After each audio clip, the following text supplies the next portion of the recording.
दोस्तों ज़ारा को मुंहतोड़ जवाब दिया है दुनिया भर के मुसलमानों ने और अब ज़ारा को भी झुकना पड़ा है।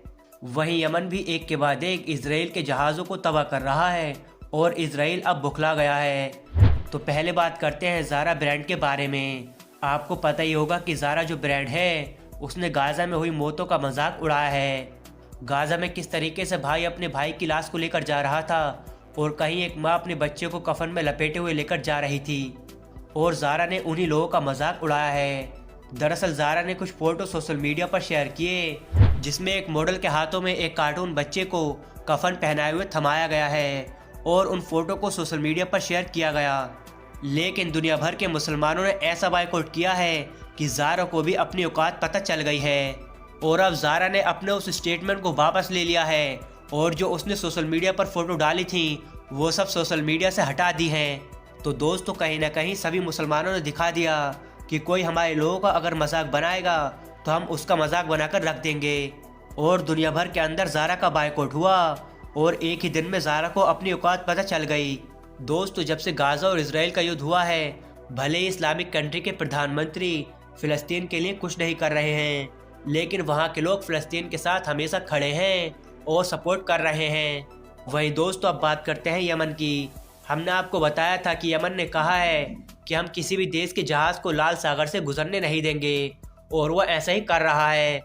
और समंदर के अंदर इस समय एक ही राजा है और वो है यमन और उन्होंने वहाँ पर एक तहलका मचा रखा है।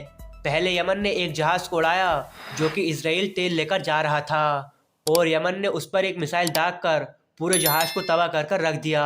और अब खबर आ रही है कि यमन ने एक और जहाज़ पर हमला किया है। बताया जा रहा है कि उस जहाज़ पर बहुत ही बुरी तरह से गोलीबारी की गई है।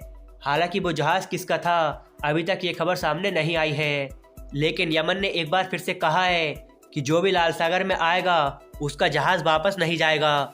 और दुनिया भर के ज़्यादातर जहाज़ों को वहीं से गुजरना पड़ता है क्योंकि लाल सागर एक तरह का शॉर्टकट है। तो ज़्यादातर देशों के जहाज़ों को वहीं से अपना सामान लेकर गुजरना पड़ता है। लेकिन इस समय लाल सागर में यमन के हुतीस बैठे हैं और वो पहले ही कसम खा चुके हैं कि हम किसी भी देश के जहाज़ को नहीं छोड़ेंगे।